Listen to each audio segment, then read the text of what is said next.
अस्सलाम वालेकुम। मेरा नाम ब्रिगेडियर डॉक्टर शुएब अहमद है और मैं यहाँ पर institute of behavioural sciences doctor Abdul Qadeer Khan centre से बात कर रहा हूँ। ये इदारा Dow university of health sciences का साइकेट्री डिपार्टमेंट भी है डाउ इंटरनेशनल मेडिकल कॉलेज के साथ। मैं बात करना चाहूँगा नफ्सियाती हवाले से कि इसके जो जहन पर असरात मुरतब हो रहे हैं और ये असरात मुझे ये कहने में कोई आर नहीं है कि ये असरात बहुत कम अरसे के लिए नहीं है, बल्कि ये हमारी तमाम ज़िंदगी हमारे जहन पर एक गहरा नक्श ज़रूर छोड़ेंगे। जैसे पहली जंग अज़ीम हुई, दूसरी जंग अज़ीम हुई, पाकिस्तान हिंदुस्तान की जंगें हुई, उन तमाम का एक जो है वो हमारे जहन पर एक नक्श है, अच्छा या बुरा। तो इसी तरह से इस कोरोना का भी वो रहेगा। मैं आपको एक छोटी सी मिसाल यूँ देना चाहूँगा कि इंसान जब इर्तिकाई मराहिल से गुज़रा और यहाँ तक पहुँचा तो कहीं पे किसी ने पूछा कि इंसान की तरक्की में सबसे बड़ा किरदार किस चीज़ का था, तो उस एंथ्रोपोलॉजिस्ट ने कहा कि सबसे बड़ा किरदार इसमें तब था जब उसकी फीमर जो है, जो रान की हड्डी है, ये हील होना शुरू हो गई। मकसद ये था कि अगर किसी जानवर की ये वाली हड्डी टूट जाए तो वो चलने फिरने के काबिल नहीं रहता, वो अपना शिकार नहीं कर सकता, वो पानी नहीं पी सकता, वो भूख से मर जाता है। मगर जब ये हड्डी हील होते हुए उन्होंने देखी तो इसका मतलब ये था कि किसी दूसरे इंसान ने उसको मदद किया, उसको रखा और उसको ख्याल रखा, उसको 6 हफ्ते कम अज़ कम, जब उसकी वो हड्डी जुड़ गई। तो बताने का मकसद इस मिसाल से ये था कि हम क्योंकि सोशली एक दूसरे के ऊपर इतने ज़्यादा डिपेंडेंट हैं कि हमारे लिए इस आइसोलेशन की लाइफ को गुजारना बहुत मुश्किल है, मगर फिर भी बड़ा हौसला है लोगों का कि इसको अभी तक बर्दाश्त कर रहे हैं और लोग इसमें एक दूसरे को जहनी सपोर्ट दे रहे हैं, सोशल सपोर्ट दे रहे हैं। जो हमें चीज़ें आ रही हैं उसमें सबसे ज़्यादा तो एंग्जाइटी है।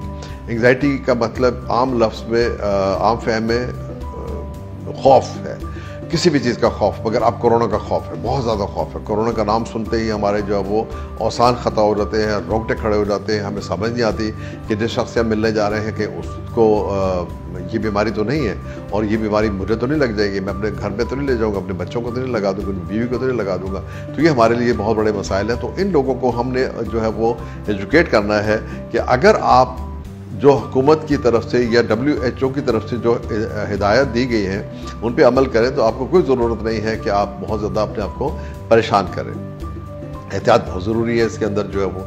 अच्छा, फिर लोगों को नींद नहीं आ रही है, हड़बड़ा के उठ जाते हैं, लगता है गला सूख गया है, गला बंद हो रहा है, अब तो हमें ज़रूर कोरोना का हमला हम पर हो चुका है। OPDs में बहुत रश बढ़ गया है।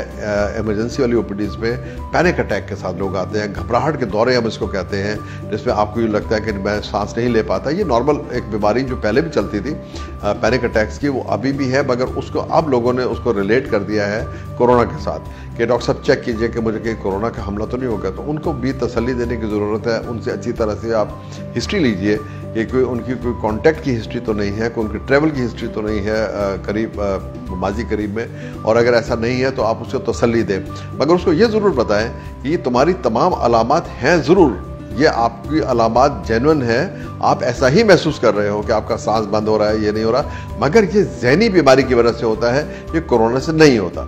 अगर आपने यूं उसको चलता कर दिया कि चलो चलो उठो, कुछ नहीं है इसमें, तुम्हें जो वो ऐसी वहम लेके बैठ गए हो, तो वो ये समझेगा कि इस डॉक्टर को मेरी बात समझ नहीं आ रही है, फिर वो डॉक्टर शॉपिंग करेगा, फिर वो किसी के पास जाएगा, फिर उसके बाद किसी के पास जाएगा।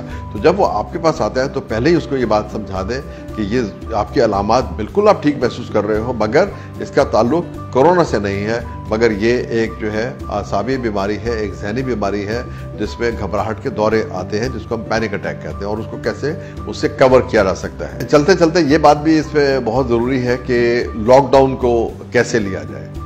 लॉकडाउन बुनियादी तौर पर कर्फ्यू तो नहीं है, मगर उसमें एहतियात की बहुत ज़रूरत है, और अगर हुकूमत का ये फ़ैसला है तो हमें हुकूमत के हर फैसले देखें। जब कोई जंग होती है, कोई इस तरह की आफत आती है, कोई इमरजेंसी नाफिज होती है, तो लोग हुकूमत के साथ चलते हैं, उसकी मुखालफत नहीं करते। उस ज़माने में वो जिसकी भी हुकूमत हो, आपकी मर्जी की हो, आपकी मर्जी की ना हो, चूँकि वो मुल्क के बेहतर मफाद के लिए जो है वो वसी मफाद के लिए और आपके मफाद के लिए काम कर रही होती है।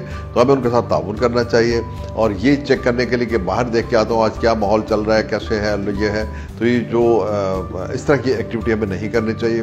बहुत ज़्यादा रिश्तेदारों की तरफ भी मत जाएँ, आप अपने घर में रहें, अपने घर वालों के साथ प्यार करें, उनके साथ बातचीत करें और अपना वक्त जो है वो ज़्यादा उसमें गुजारें। बहुत ज़्यादा चीज़ों को ज़ख़ीरा अंदोज़ी मत कीजिए ताकि दूसरों के भी वो काम आ सके। इतना ही चीज़ लें जितना आपको चाहिए कि आपके काम आ सकती है। बहुत से उन लोगों का ख्याल कीजिए जिनके घरों में पहले भी कोई 3 वक्त की रोटी नहीं बनती थी, ठीक है, अब तो बेचारे बहुत मुश्किल में होंगे। तो ऐसे खैराती इदारे जो कि ऑर्गेनाइज तरीके से लोगों को चीज़ें पहुंचाते हो, उन्हें दीजिए बजाय इसके कि आप इंडिविजुअल लोगों को दें। दूसरी बात ये कि हम सब के कुछ ऐसे रिश्तेदार ज़रूर होते हैं जिनका हमें मालूम होता है कि उनके घर में वो सफ़ेद पोशी की ज़िंदगी गुजार रहे हैं और किसी से मांगेंगे भी नहीं, तो वहाँ पे देना जो है वो ऐन वाजिब है हम पे कि हमें वहाँ पे ज़रूर देना चाहिए। आगे रमज़ान भी आ रहा है। रमज़ान का महीना बरकतों का महीना होता है।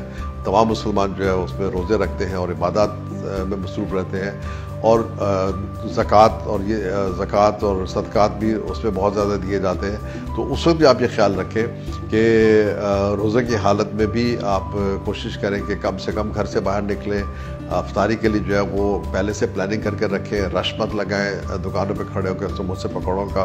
और आहिस्ता आहिस्ता इस कोरोना वायरस की वबा ने हमें बहुत सारी अच्छी चीज़ें भी सिखाई हैं कि हमें घर का खाना खाना चाहिए, हमें सेहतमंद खाना खाना चाहिए, हमें फास्ट फूड से परहेज़ करना चाहिए, हमें घी में तली हुई चीज़ों से बचना चाहिए। हम बहुत सारी बीमारियों से बच जाएंगे अगर हम अपनी खुराक को जो है वो सिंपल कर लेंगे। तो ये भी बहुत ज़रूरी है कि उस वक्त जो है वो बहुत ज़्यादा आप रश ना लगाएं। अगर गवर्नमेंट जो है वो नमाज़ों के बारे में, मस्जिदों में इज्तिमात के बारे में कोई आपसे बात करती है तो उसको ध्यान से सुने और अपने इलाके के जो भी आपके पेश इमाम हैं या मस्जिद के बड़े हैं उनसे मशवरा कीजिए कि मैं यूँ समझता हूँ, आपकी राय क्या है, और फिर उनकी राय का एहतराम कीजिए। शुक्रिया।